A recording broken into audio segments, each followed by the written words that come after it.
Flowers by the window for you, baby. Flowers in the morning, flowers in the morning. Flowers by the window for you, baby. Flowers in the morning, flowers in the morning. Hey y'all, welcome to I'm sorry, I've been at work, but welcome to JT NT. TV. I'm Jay. And I'm Natalie. And before we get started, Click that subscribe button hit that notification bell. and give us a huge thumbs up.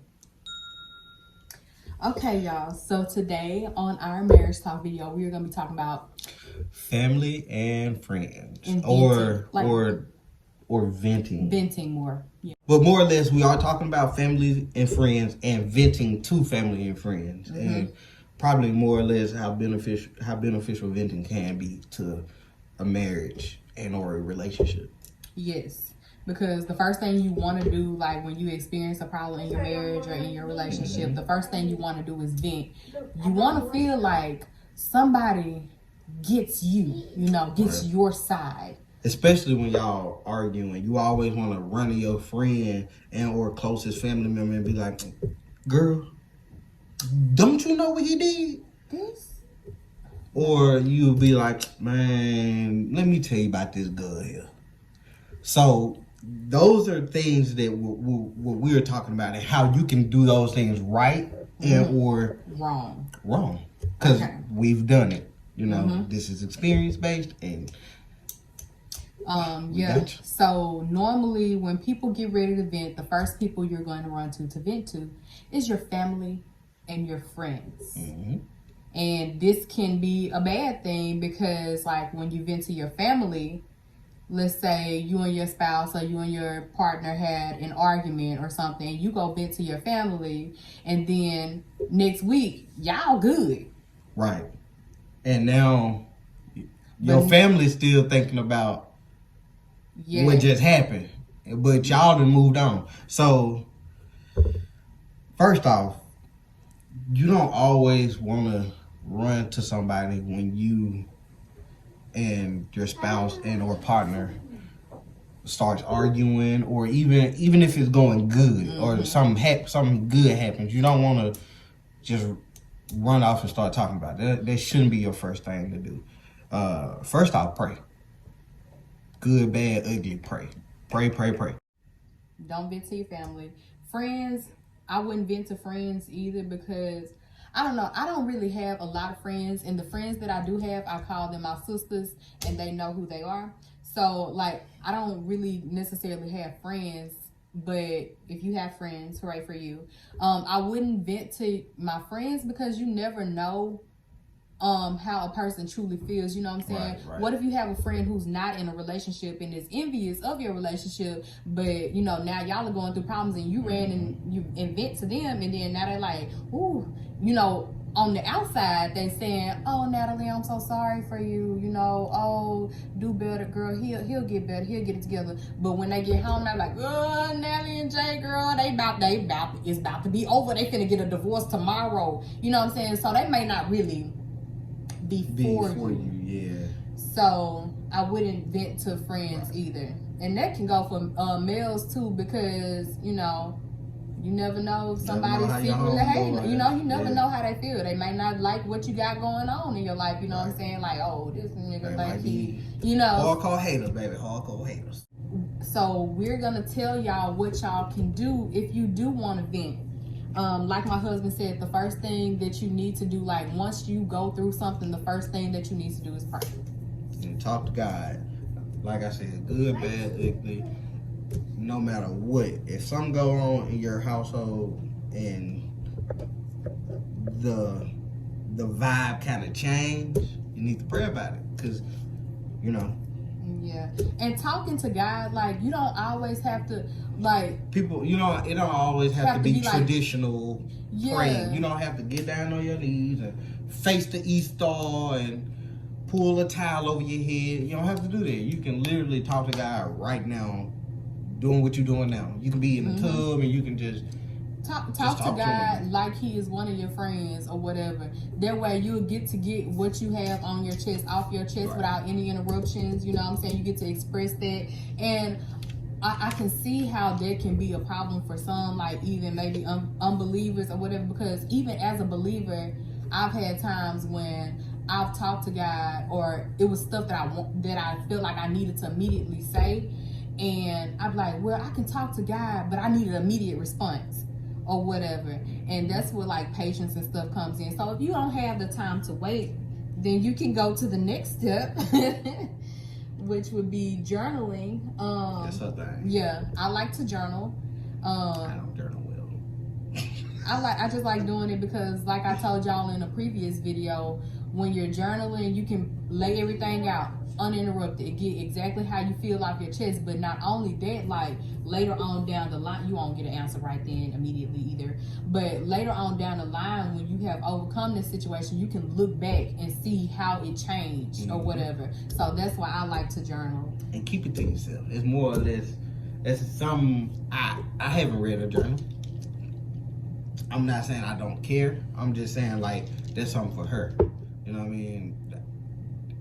The same thing with when you talking to God. You don't have to go back to somebody and be like, I talked to God because it just happened. You don't have to tell it. That's very personal. It's between you, him, or you and your book. And the next step is counseling. Mm-hmm. You can always go to a counselor, whether it be at a church or you have some type of like through your insurance. Insurance do give out counseling. You probably have to contact your insurance company to do that, but still, you definitely can go to church, and most likely there will be a set of counselors there, or somebody at church you can talk to until that's God sent. You know what I mean? Like God will, if you need counseling, you seek it. God will put a person in your life for you. So. And we like counseling because you don't have to worry about them being biased or whatever. They're going to tell it how it is, like it is. You know, if you're right, you're right. You're wrong, you're wrong. And they be like, she wrong. I'm wrong? Okay.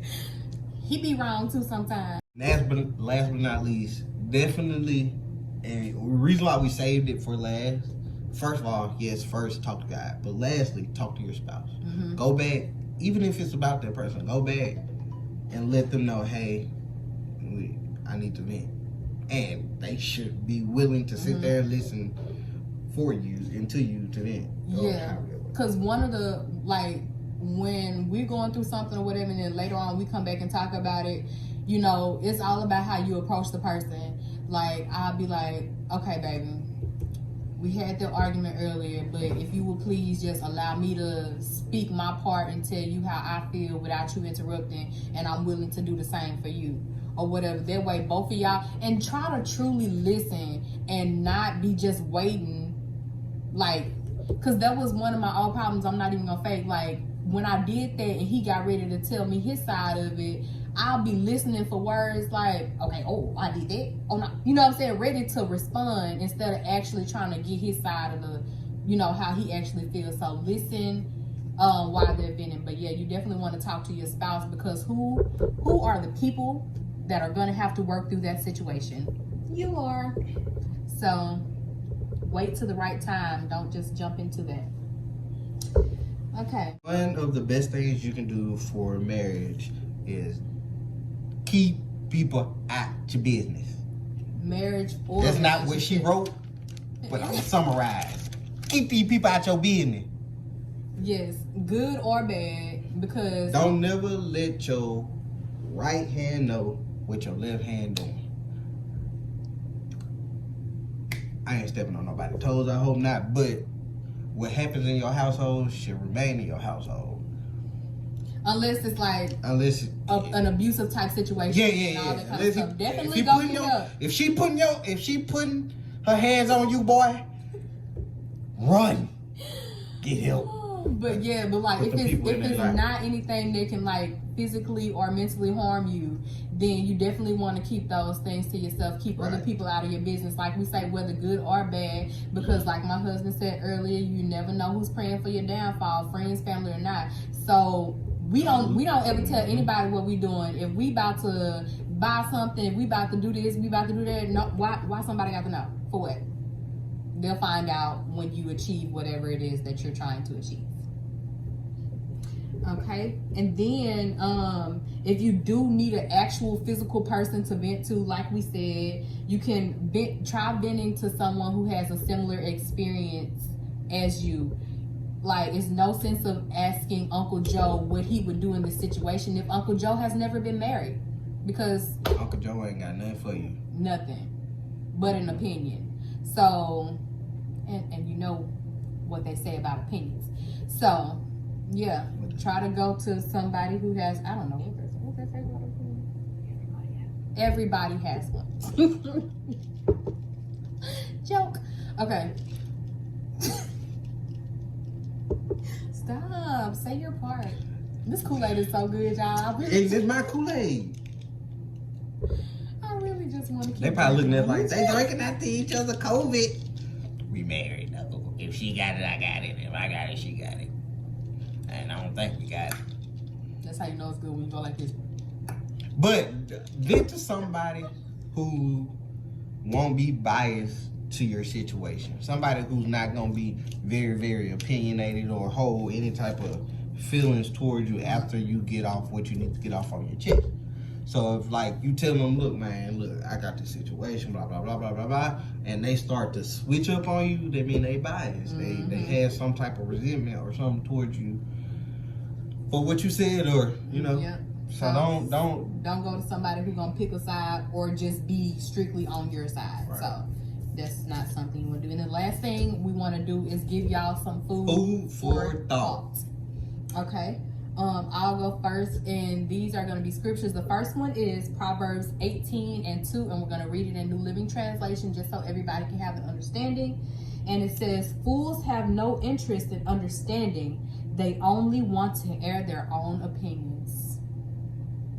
Think upon that. Think upon that. Now that you thought upon that, keep thinking. The thought is Proverbs 29:11, and this is New Living Translation. Fools vent their anger, but the wise quietly hold it back. Think upon that. Think upon that. Think upon it. Think upon that. And that's all we have for y'all today. Like you always do. Like, comment, subscribe. And if you have anything that you would like us to talk about, put that in the comment section below.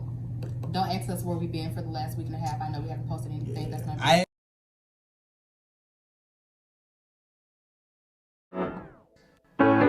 Flowers by the window for you, baby. Flowers in the morning, flowers in the morning. Flowers by the window for you, baby. Flowers in the morning, flowers in the morning.